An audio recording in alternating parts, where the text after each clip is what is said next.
এরপরে আসছি, নবীজি বললেন ওই নারী জাহান্নামী, ওই নারী জাহান্নামী, শুনে নিন, ওই নারী জাহান্নামী, ও নামাজ পড়লে রোজা রাখলে জাহান্নামী ওই নারী যে নারী তার স্বামীকে বলে, যে নারী তার স্বামীকে বলে তোমার সঙ্গে বিয়ে হয়ে আমার জীবনটা নষ্ট হয়ে গেছে।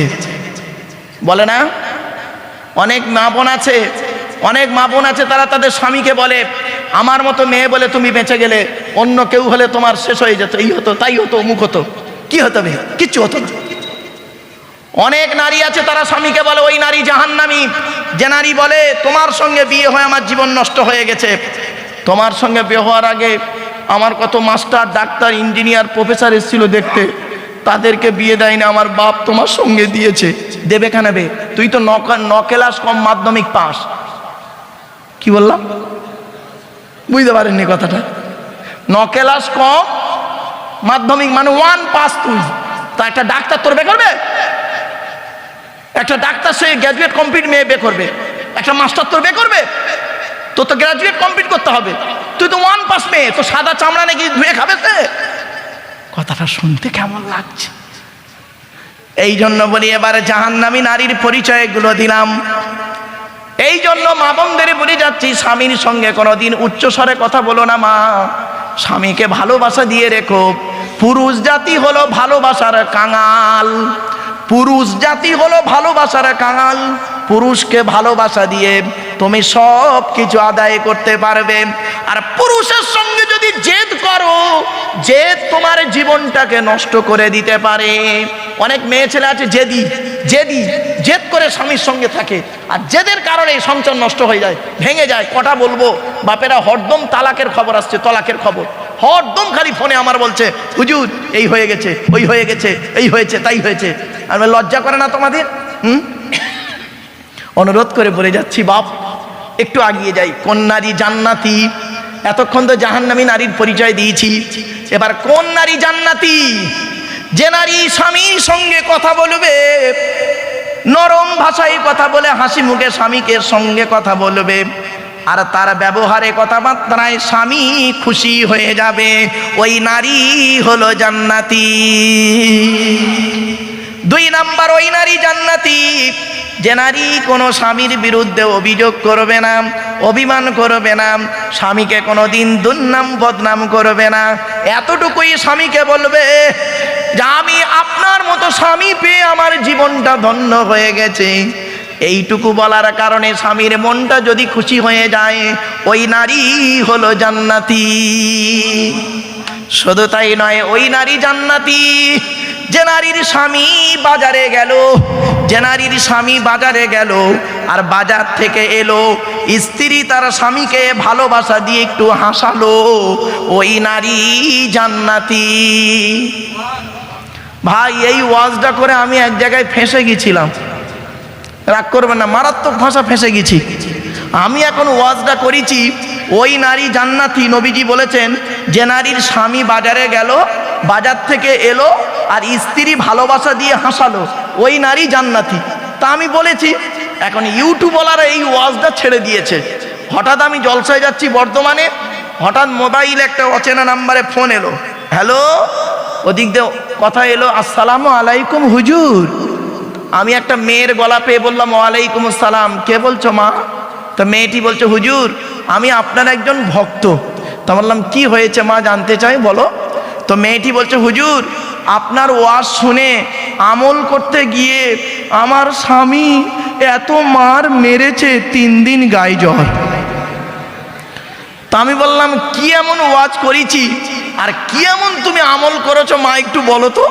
মেয়েটি কি বলছে শুনুন, চমকে যাবেন আপনারা।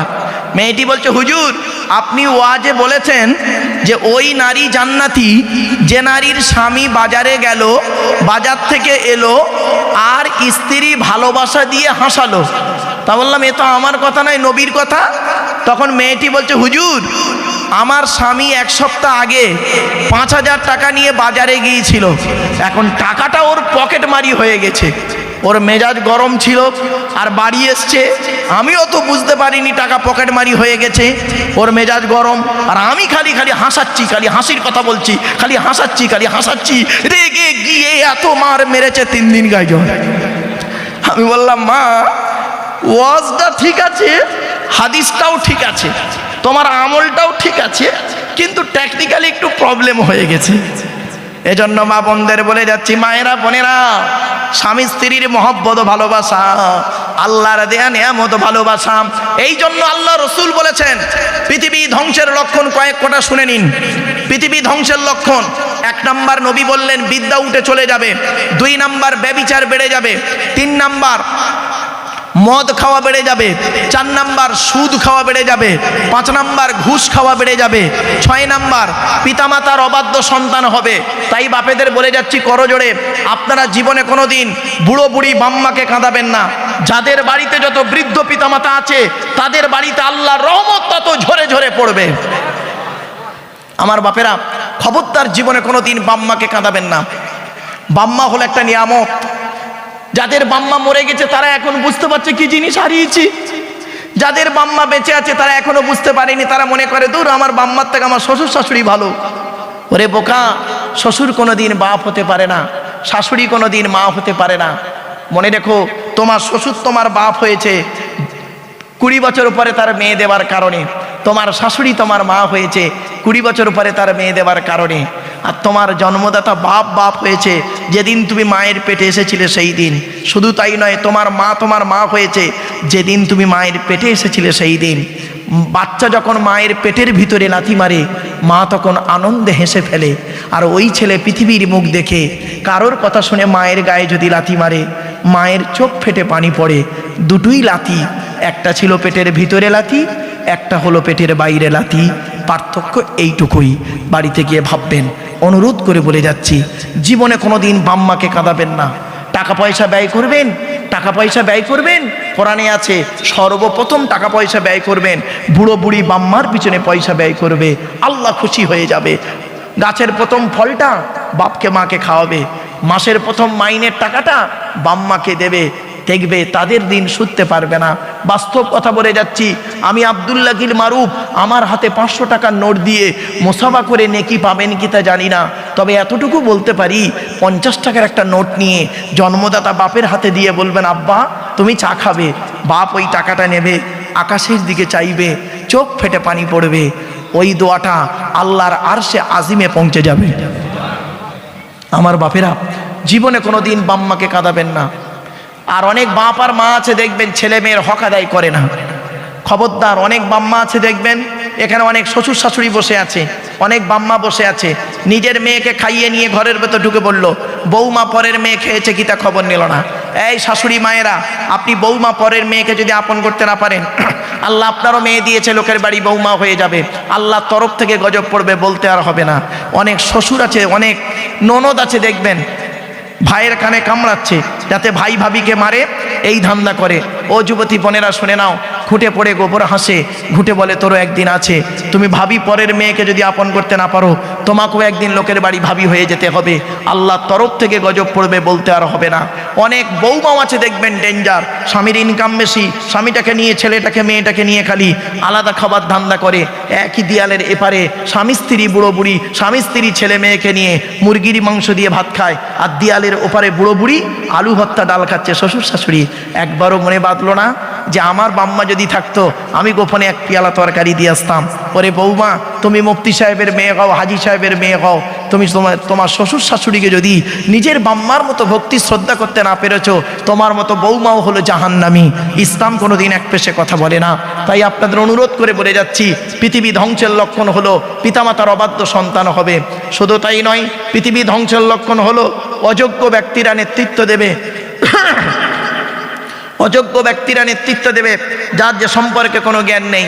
ও বাবা, গ্রামের প্রধান নিজের নামটাও সই করতে পারে না, ও হলো গ্রামের প্রধান, ওর নিজের চরিত্র খারাপ, ও লোকের ক্যারেক্টার সার্টিফিকেট দিচ্ছে। আফসোসের বিষয়, পৃথিবী ধ্বংসের লক্ষণ হলো শিক্ষিত লোকেরা অশিক্ষিত লোকেদের সম্মান করবে ভয়েতে। বাস্তব বলছি, শিক্ষিত লোকেরা অশিক্ষিত লোকেদের সম্মান করবে ভয়েতে। পৃথিবী ধ্বংসের লক্ষণ হলো জলোচ্ছ্বাস দেখা দেবে, পৃথিবী ধ্বংসের লক্ষণ হলো ঘন ঘন ভূমিকম্প দেখা দেবে, পৃথিবী ধ্বংসের লক্ষণ হলো আবহাওয়ার পরিবর্তন দেখা দেবে, পৃথিবী ধ্বংসের লক্ষণ হলো অজানা রোগের আবির্ভাব ঘটবে, পৃথিবী ধ্বংসের লক্ষণ হলো মোনাফেকি, বদমাইশি, 2 নম্বরী, চিটিংবাজি বেড়ে যাবে, পৃথিবী ধ্বংসের লক্ষণ হলো জেনা ব্যভিচার প্রকাশ্যভাবে চলবে, পৃথিবী ধ্বংসের লক্ষণ হলো কি জানেন? স্বামী স্ত্রীর মধ্যে ঘন ঘন গণ্ডগোল দেখা দেবে। এই জন্য নবীজি বলেছেন, এই স্বামীরা তোমরা তোমাদের স্ত্রীদের জীবনে 17টা শিক্ষা দান করিও। 1 নম্বর আসসালামু কাবলাল কালাম, স্বামী স্ত্রী যখন কথাবার্তা বলবে একে অপরকে সালাম দেওয়া নেওয়া করবে, আল্লাহর রহমত, মহব্বত, ভালোবাসা আল্লাহ বাড়িয়ে দেবে। বউকে কোনোদিন সালাম দিয়েছেন? না না। শালিকে সালাম দিচ্ছে, শালিকে, আরো দাদার শালিকে ঘন ঘন মোবাইলে মিস কল, তোর মোবাইল বাস্ট করবে, রাগ করো না ভাব। শুধু তাই নয়, 2 নম্বরে বলা হয়েছে, এই স্বামীরা তোমরা তোমাদের স্ত্রীদেরকে এই শিক্ষা দান করবে, তারা যেন কোনোদিন কাবা শরীফের দিকে মুখ করে কোনোদিন থুতু যেন না ফেলে। 3 নম্বরে বলা হয়েছে, এই স্বামীরা তোমরা তোমাদের স্ত্রীদেরকে এই শিক্ষা দান করবে, তারা যেন কোনোদিন কাবা শরীফের দিকে মুখ করে কোনোদিন পেশাব পায়খানা যেন না ফেরে। তারপরে বলা হয়েছে, তোমরা তোমাদের স্ত্রীদেরকে এই শিক্ষা দান করবে, তারা যেন কোনোদিন কাবা শরীফের পেছন ফিরে যেন পেশাব পায়খানা যেন না ফেরে। তারপরে বলা হয়েছে, তোমরা তোমাদের স্ত্রীদেরকে এই শিক্ষা দান করবে, তারা যেন কোনোদিন গোসলখানায় পেশাব যেন না ফেরে। তারপরে বলা হয়েছে, তোমরা তোমাদের স্ত্রীদেরকে এই শিক্ষা দান করবে, তারা যেন কোনোদিন গোসলখানায় উলঙ্গ অবস্থায় গোসল যেন না করে। তারপরে বলা হয়েছে, তোমরা তোমাদের স্ত্রীদেরকে এই শিক্ষা দান করবে, তারা যেন হাতের চুড়ি 2টো ব্যবহার যেন না করে। ও আমার মায়েরা বোনেরা শুনে নিন, 1 হাতে 1টা চুড়ি পরবেন, 1 হাতে 2টো চুড়ি পরা আপনাদের নিষেধ আছে। এরপরে বলা হয়েছে, এই স্বামীরা তোমরা তোমাদের স্ত্রীদেরকে এই শিক্ষা দান করবে, তারা যেন মাথার বালিশ, কি বলেন হুজুর? বালিশ, বালিশ, মাথার বালিশ তারা যেন কোনোদিন 2টো ব্যবহার যেন না করে। স্বামী স্ত্রী যখন ঘুমাবে একটি মাত্র লম্বা বালিশে মাথা রেখে ঘুমাবে। নবীজি বললেন, স্বামী স্ত্রী যদি 1 বালিশে মাথা রেখে ঘুমায়, আল্লাহর রহমত, মহব্বত, ভালোবাসা আল্লাহ বাড়িয়ে দেবে। ও এই ওয়াজটা শোনার পরে অনেক মুরব্বী বাবাজি আছে মনে মনে বলছে, ওরে মারুফ, 20 বছর আগে রাইগাছি মুন্সিপাড়ায় ওয়াজটা কেন করলি না? তোর চাচি আর শুতে নেই না। ও বাবা, দোষটা কি আমার? আমার বাপের তো দোষ, আমার বাপ বে করতে দেরি করেছিল, কিছু করার নেই, চলো বাপ। শুধু তাই নয়, এরপরে বললেন, এই স্বামীরা তোমরা তোমাদের স্ত্রীদেরকে এই শিক্ষা দান করবে, নামাজের শিক্ষা দেবে। স্বামী নিজেই নামাজ পড়ে না, তা বউকে বলবে কি করে? আল্লাহর নবী বললেন, তোমরা তোমাদের স্ত্রীদেরকে এই শিক্ষা দান করবে, তারা যেন 5 ওয়াক্ত নামাজ আদায় করে। তোমরা তোমার স্ত্রীদেরকে এই শিক্ষা দেবে, তারা যেন রমজান মাসে রোজা আদায় করে। তোমরা তোমাদের স্ত্রীদেরকে এই শিক্ষা দান করবে, তারা যেন কোনোদিন পাপ কাজে লিপ্ত যেন না হয়। তোমরা তোমাদের স্ত্রীদেরকে আদবের শিক্ষা দেবে। স্বামী তার স্ত্রীকে যদি সম্মান দিয়ে কথা বলে, স্বামী যদি তার স্ত্রীকে, স্ত্রী যদি তার স্বামীকে সম্মান দিয়ে কথা বলে, পেটের বাচ্চারাও ওই মায়ের ভাষাটা শিখেও বাপের সঙ্গে বলবে, ঠিক না বেঠিক? এই জন্য বলি, ডাইস যদি ভালো হয়, ও ডাইস থেকে যে মালটা বেরোবে ভালোই বেরোবে, আর ডাইসটা যদি বেঁকা হয়, ও ডাইস থেকে যেটা বেরোবে বেঁকাই বেরোবে। ডাইসটার নাম হলো বাপ আর মা। প্রিয় শ্রোতা মণ্ডলী, কথাটা হয়তো শুনতে খারাপ লাগলো, কিন্তু অতি বাস্তব কথা বলছি। অনেকেই আছে দেখবেন চরিত্রটাই খারাপ। আপনি আগে মানুষ হয়ে চলুন, আগে আমরা পরে ধর্ম করব, আগে মানুষ হয়ে চলুন তো। একজন মানুষ হতে গেলে তার কি কি করণীয়, কি কি থাকা দরকার, হিউম্যানিটি কি কি থাকা দরকার তার, সেগুলো আমাদের মধ্যে আছে কি? নাকি আমরা ওই শিক্ষা দীক্ষা করেছি, মাস্টার, ডাক্তার, ইঞ্জিনিয়ার, প্রফেসর হয়ে গেছি, আর আমি আমার কাজটাই গুছাতে পারলাম, বাকিগুলো করলাম না। এজন্য আমি বেশ কিছু কলেজ টলেজে গিয়ে লেকচার দিতে গিয়ে বলেছিলাম, শোনে নিন, হাওড়া জেলা বাগনান বলে একটা থানা আছে, নাম শুনেছেন আপনারা? বাগনান থানা। তো বাগনান কলেজে আমি গিয়েছিলাম, প্রায় কলেজেই যাই। তো কলেজের প্রিন্সিপাল সাহেব বসে আছেন আর প্রফেসররাও বসে আছেন। স্টুডেন্টরা সব সামনে আছে। তা আমি ওদেরকে একটা ছোট্ট প্রশ্ন করেছিলাম যে আচ্ছা, আমি বক্তব্যের শুরুতেই আজকের একটা প্রশ্ন করব আমার স্নেহের ছাত্রছাত্রীদেরকে। কি প্রিন্সিপাল সাহেব বসে আছেন, প্রফেসররা সব আছেন, তো আমি মেল ফিমেল সকলেই আছেন।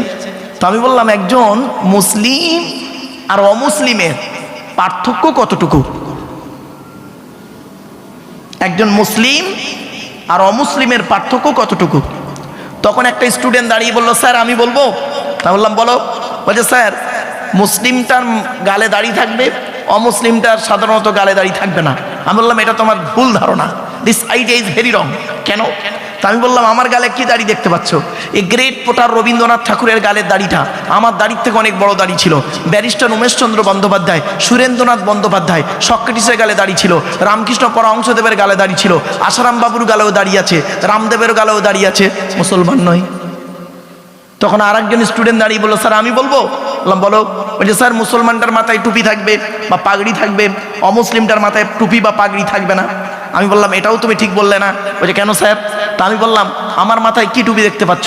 এ গ্রেট ন্যাশনাল হিরো যিনি বলেছিলেন give me blood I shall give you freedom, Netaji Subhashchandra Bose, যিনি বলেছিলেন তোমরা আমাকে রক্ত দাও আমি তোমাদের স্বাধীনতা দেব, তারও মাথায় টুপি ছিল। পণ্ডিত জওহরলাল নেহরু মাথায় টুপি দিতেন, আন্না হাজারও মাথায় টুপি দিত, পাঞ্জাবিরাও পাগড়ি পরে, মুসলমান নয়। তখন একটা স্টুডেন্ট দেখি দাঁড়িয়ে বলছে, স্যার আমি একটা ভালো পয়েন্ট পেয়েছি, বলবো? সকলের সামনেই হচ্ছে এটা। তা বলছে, আমি বললাম বলো। বলছে স্যার, মুসলমানটার মুসলমানই হবে আর অমুসলমানটার মুসলমানই হবে না। বললাম এটাও তুমি ঠিক বললে না। বলছে কেন স্যার? মানে স্টুডেন্টরা তো সব বুঝতেই পারছেন, অশিক্ষিত কেউ নেই। তো আমি বললাম এটাও ঠিক হলো না। বলছে কেন? আমি বললাম আগে চলো আমরা জেনে নিই এই সর্বপ্রথম কে এই পুরুষ লিঙ্গের চামড়া, আগার চামড়াটা কেটেছিল, ইতিহাসটা জেনে নিন। পৃথিবীর সর্বপ্রথম যিনি পুরুষ লিঙ্গের আগার চামড়া কেটেছিলেন, যাকে আপনারা মুসলমানি বা খাতনা বলেন, কি হুজুর কি বলেন আপনারা? খাতনা, মুসলমানি যাই হোক, মুসলমানি বা খাতনা যেটাই বলেন আপনারা। তো পুরুষ লিঙ্গের আগার চামড়া সর্বপ্রথম কে কেটেছিল শুনে নিন। 82 বছর বয়সে জঙ্গলে কুড়ুল দিয়ে নিজে নিজে আল্লাহর হুকুমে হজরতে ইব্রাহিম খলিলুল্লাহ অর্থাৎ ইব্রাহিম নবী সর্বপ্রথম তিনি এই খাতনাটি করেছিলেন। এর মেডিকেল সায়েন্স, মেডিকেল ডিপার্টমেন্টে, সায়েন্স ডিপার্টমেন্টে অনেক কথা আছে, ডাক্তারি ডিপার্টমেন্টের কথা আমি সেটাও বলবো, শোনেন। তো আমি বললাম যে সারা পৃথিবীতে 100-এ 10% হিন্দু, যাদেরকে আমরা হিন্দু বলি, অরিজিনাল তারা হিন্দু নয়, সনাতন ধর্মের মানুষ। হিন্দু নামটা ভৌগোলিক নাম, এটা মাথায় রাখবেন। তো এবারে বললাম সারা পৃথিবীতে 10% অমুসলিম সনাতন ধর্মের মানুষ বিভিন্ন কারণে পুরুষ লিঙ্গের আগার চামড়া কেটে বাদ দেয়। সারা পৃথিবীতে 40% ইহুদি বিভিন্ন কারণে পুরুষ লিঙ্গের আগার চামড়া কেটে বাদ দেয়। সারা পৃথিবীতে 50% খ্রিস্টান বিভিন্ন কারণে পুরুষ লিঙ্গের আগার চামড়া কেটে বাদ দেয়। সারা পৃথিবীতে 100-এ 99.9%, 100-এ 100% বলবেন না, কারণ আমি নেপালে গিয়ে বুঝতে পেরেছি মুসলিমদের আচার আচরণ, কৃষ্টি কালচারটা দেখে আমার ব্রেনটা অনেকটাই পরিবর্তন হতে বাধ্য হয়েছে।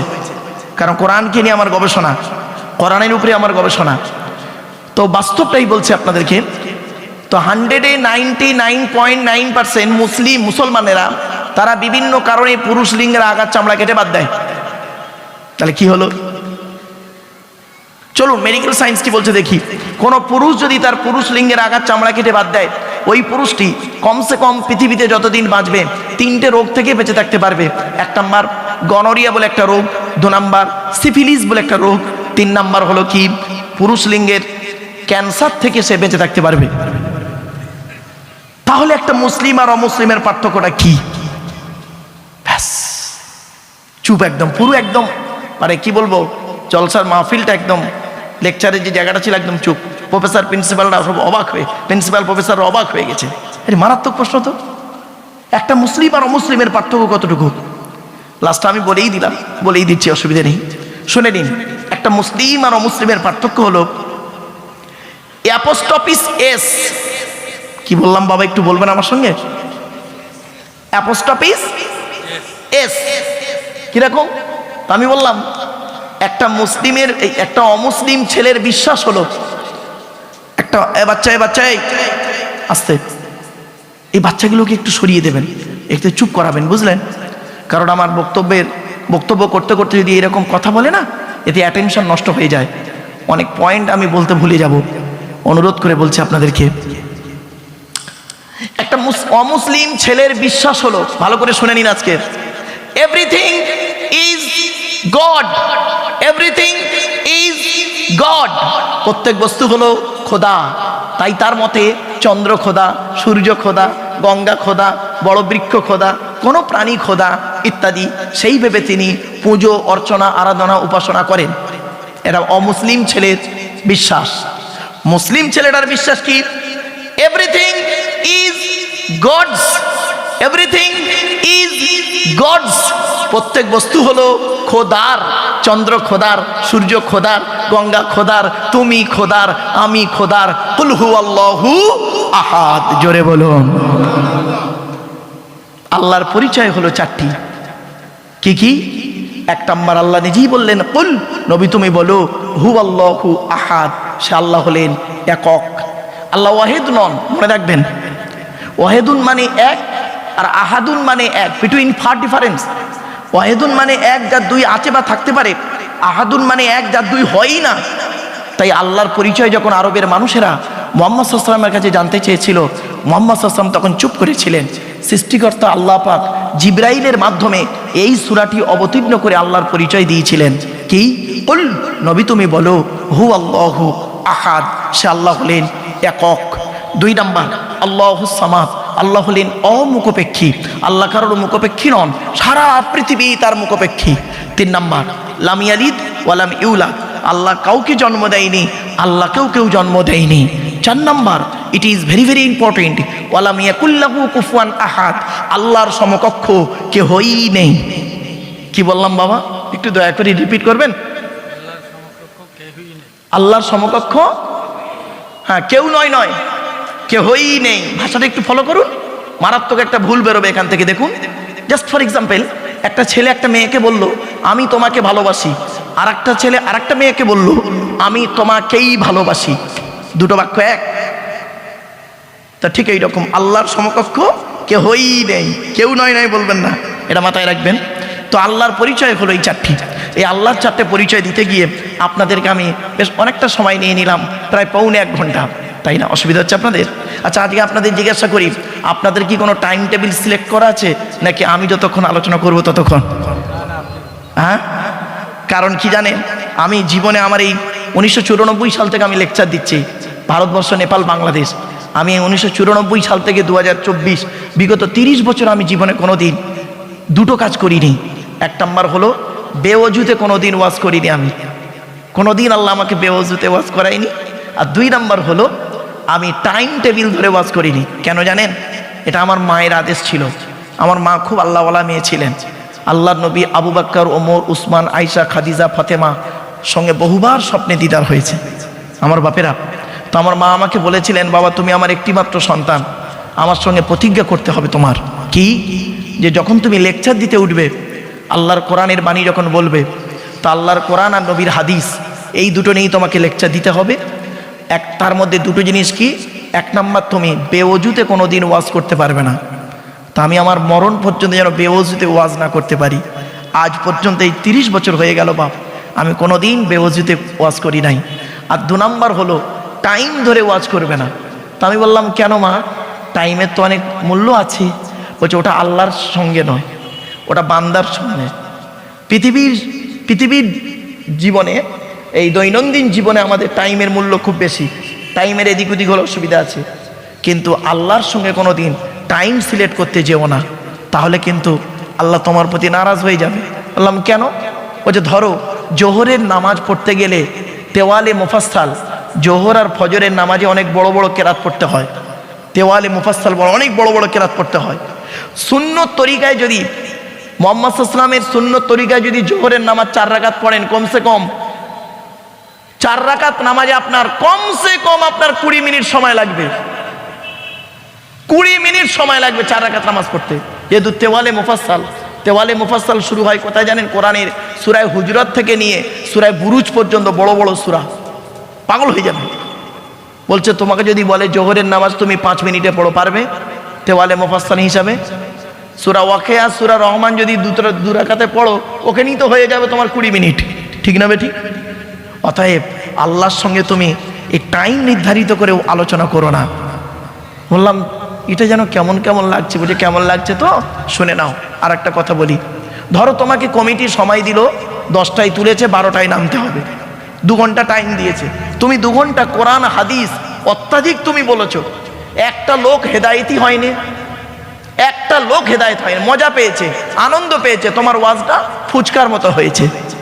ফুচকা বোঝেন? খান, পয়সা দিলেন, সব শেষ। তোমার ওয়াজটা 2 ঘন্টা ফুচকার মতো হয়ে গেল, কিন্তু আধা ঘন্টা 30 মিনিট তুমি এক্সট্রা বলেছো। এমন ওই 30 মিনিটের ভিতরে এমন একটা কথা তোমার মুখ থেকে আল্লাহ বের করিয়ে নিয়েছেন, ওই কথাটাই 30 জন লোক আমল করতে শুরু করে দিয়েছে। ওইটার ওসিলায় তুমি কিয়ামতের মাঠে নাজাত পাবে। জোরে বলুন সুবহানাল্লাহ। এই জন্য বাবা চিন্তা নেই। হয়তো অনেকে মনে মনে ভাবছেন এ মৌলভী সাহেব ধরেছে মানে কি আর ছাড়বে না? না বাবা, চিন্তা নেই, একটা নির্ধারিত টাইম তো আছেই। এবার 10 মিনিট আগে আর পরে, 10 মিনিট আগে আর 10 মিনিট পরে, এই হলো ম্যাটার। এটা নিয়ে কোনো টেনশন নেবেন না। এজন্য আমি কোনোদিন বাবা এইভাবে আলোচনা করতে গেলে আমাকে একটু খোলা সময় দিন, তবে বুঝতে পারবেন আলোচনাটা। চলুন এবার আসছি আজকের আল্লাহর পরিচয়। আপনাদেরকে অতি সংক্ষিপ্তভাবে আপনাদেরকে জাস্ট বিভিন্ন অ্যাঙ্গেল থেকে একটু দিয়ে গেলাম। জ্ঞানীগুণী বুদ্ধিজীবী মানুষ, অনুরোধ করে কথাগুলো বলছি, হয়তো কথাগুলো শুনতে কেমন লাগছে। বাবা আমি ভারতবর্ষ, নেপাল এবং বাংলাদেশ 3টে দেশে ভ্রমণ করে এবং বক্তব্য রাখা মানুষ, বিভিন্ন ভাষায় বক্তব্য রাখতে হয়। তাই আপনাদেরকে আমি একটু অনুরোধ করছি, দয়া করে 2টো জিনিস দেখবেন। 1 নম্বর বক্তার কি দেখবেন? বক্তারা সত্যিকারের আলেম কিনা। 2 নম্বর বক্তাটি আমল আছে কিনা, আমল আছে কিনা। ব্যাকগ্রাউন্ডগুলো আর বললাম না, নেগেটিভ দিকগুলো বললাম না, জাস্ট পজিটিভ দিকগুলো একটু বলে যাচ্ছি। এবার আসছি কমিটি। জলসা কমিটি হতে গেলে বাবা 3টে গুণ লাগবে, আর মসজিদ কমিটি হতে গেলে 5টা গুণ লাগবে। জলসা কমিটির 3টে গুণ কি কি? 1 নম্বর, যিনি জলসা কমিটি হবেন, আমারে ক্ষমা করবেন, ক্ষমা চেয়ে নিচ্ছে আগে থেকেই। জলসার কমিটি হতে গেলে 3টে গুণ লাগবে। 1 নম্বর হলো তাকে সৎ হতে হবে। কি বললাম বাবা? সৎ হতে হবে। আচ্ছা সৎ কোন লোকটাকে বলে? গালে দাড়ি রাখলে, মাথায় টুপি দিলে, বড় পাঞ্জাবি পরলে, লজ্জাস্থানের আগার চামড়া কাটলে, গরুর গোস্ত খেলে, আর ঈদ বকরা ঈদের নামাজ পড়লেই বুঝি সৎ? না। সৎ কাকে বলে? চলুন, প্রফেট মুহাম্মদ সাল্লাল্লাহু আলাইহি ওয়াসাল্লাম নিজেই বলছেন সৎকে। শুনে নিন। মুহাম্মদ সাল্লাল্লাহু আলাইহি ওয়াসাল্লাম একদিন তার সাহাবীদেরকে বলছেন, তোমরা আমাকে 2টো জিনিসের গ্যারান্টি দেবে, 2টো জিনিসের গ্যারান্টি দাও। পেছন থেকে একজন সাহাবী বলছেন, হে নবী, আমরা যদি আপনাকে 2টো জিনিসের গ্যারান্টি দিই, বিনিময়ে আমরা কিছু পাবো? বলছে অবশ্যই পাবে। কি পাবো? বলছে আমি তোমাদের জান্নাতের গ্যারান্টি দিয়ে দেবো। জোরে বলুন সুবহানাল্লাহ। তখন মুহাম্মদ সাল্লাল্লাহু আলাইহি ওয়াসাল্লাম বলছেন, শোনো, 2টো জিনিসের গ্যারান্টি দাও। 1 নম্বর হলো 2 ঠোঁটের মাঝখানে, এই জিভের গ্যারান্টি দাও। কিরকম? হারাম খাবার খাওয়া থেকে জিভটাকে ঠিক করো, বাজে ভাষা বলা থেকে জিভটাকে ঠিক করো, পরনিন্দা পরচর্চা করা থেকে জিভটাকে ঠিক করো। আর 2 রানের বীজখানে, লজ্জাস্থানের গ্যারান্টি দাও। 2 ঠোঁটের মাঝখানে, 2 রানের বীজখানে, এই 2টো জিনিসের গ্যারান্টি তোমরা আমাকে দাও, আমি মুহাম্মদ সাল্লাল্লাহু আলাইহি ওয়াসাল্লাম তোমাদের জান্নাতের গ্যারান্টি দিয়ে দেবো। যান বাড়ি চলে যান, এবার যান, যদি কারোর যেতে মন চায় যেতে পারে, আমার ওয়াজ শেষ। বাড়িতে গিয়ে দেখবেন হয় ভদ্রলোকের নিচে খারাপ, নয় ভদ্রলোকের উপর খারাপ। যার 2টোই খারাপ ও জাহান্নামী। ও পীর সাহেব, মৌলভী সাহেব, মুফতি সাহেব, বক্তা সাহেব, ইমাম সাহেব, হাজী সাহেব, যেই সাহেব হোক না কেন। এই জন্যই নবী মুহাম্মদ সাল্লাল্লাহু আলাইহি ওয়াসাল্লাম বলেছিলেন, the messenger of Allah, peace be upon him, said, the best are you those with good manner. নবী বলেন, তোমাদের মধ্যে উত্তম ব্যক্তি ওই লোকটা যার ক্যারেক্টার, চরিত্র ভালো, ওই লোকটাই হলো উত্তম ব্যক্তি। একজন উকিল, ব্যারিস্টার, মাস্টার, ডাক্তার, মোল্লা, মৌলভী সাহেব, পীর সাহেব, দরবেশ সাহেব, আমির সাহেব, মুফতি সাহেবের যদি চরিত্র খারাপ হয়, আর একজন টরিওয়ালার বা টোটোওয়ালার চরিত্র যদি ভালো হয়, টোটোওয়ালাটাই হলো আল্লাহর কাছে প্রিয় ব্যক্তি। Many loss is something loss, health loss is nothing loss, but character loss is everything loss. মানুষের যদি টাকা চলে যায়, ইনকাম করলে টাকাটা আবার ফিরে আসবে। মানুষের শরীর চলে গেলে, ভালো মন্দ খেলে, শর্করা জাতীয় খাবার, ফ্যাট জাতীয় খাবার খেলে শরীরটাও ফিরে আসতে পারে। But character loss is everything loss. মানুষের যদি টাকা এই চরিত্র চলে যায়, চরিত্র কিন্তু আর ফিরে আসবে না। তাই নবী মুহাম্মদ সাল্লাল্লাহু আলাইহি ওয়াসাল্লাম বলেছিলেন, সঠিক বলেছিলেন তিনি, দুই ঠোঁটের মাঝখানে দুই রানের বীজখানে। প্রিয় শ্রোতামণ্ডলী, কথাটা হয়তো শুনতে খারাপ লাগলো, কিন্তু অতি বাস্তব কথা বলছি। অনেকেই আছে দেখবেন চরিত্রটাই খারাপ। আপনি আগে মানুষ হয়ে চলুন, আগে আমরা পরে ধর্ম করব, আগে মানুষ হয়ে চলুন তো। একজন মানুষ হতে গেলে তার কি কি করণীয়, কি কি থাকা দরকার।